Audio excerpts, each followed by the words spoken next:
ليزون لي ماروك والله. والله لا اني ثاني 4 شهور وانا عايش مع ناس المغرب. ليزون اقسم بالله العلي العظيم. واش ندوق انا ندوق حق الله تعالى. ربي يحفظكم ان شاء الله. في الماروك والله وفي الجيري وفي الماروك وخوا ان شاء الله يا ربي والله. نتلاقاو ان شاء الله برافينا الله ان شاء الله. يبارك ربي يستر. الله يبارك. نضربوا شويه. قررنا نجيو الماتش ديال الجزائر ونستقبلوهم بحلوه مغربيه في قاس مغربي بالزليجه المغربيه وباتاي المغربي بالسكر والنعناع وكيسان ديال الزليج من كونسيبت مغربي جينا نستقبلوا به الجزائر. كونسيبت كيفاش جانا الكونسيبت من الجزائر جايين عندنا اول مره المغرب الكان وقررنا نوريهم شي حاجه مغربيه يعني باش يبقى داكشي مغربي 100%.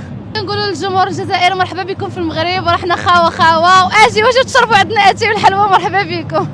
شكرا. حلوه مغربيه. نو سي بون والله. الله يغلبك مرحبا. خاوه اون انصامبل لا فامي.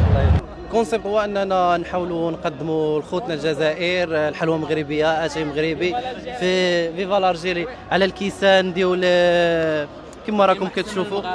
الله يكبر بك. شكرا بزاف. الله ينورك. عاودنا فيفا لانجيري. خاوه حاولنا اننا نستقبلوهم باتاي مغربي الحلوى مغربيه فقيقسات جميع انواع الحلويات الفقاس كعب غزال جميع انواع الحلويات المغربيه بالبرارد ديال فاس اوريجينال. شعب واحد، عربيه وحده، اسلام واحد، خاوه ديما خاوه.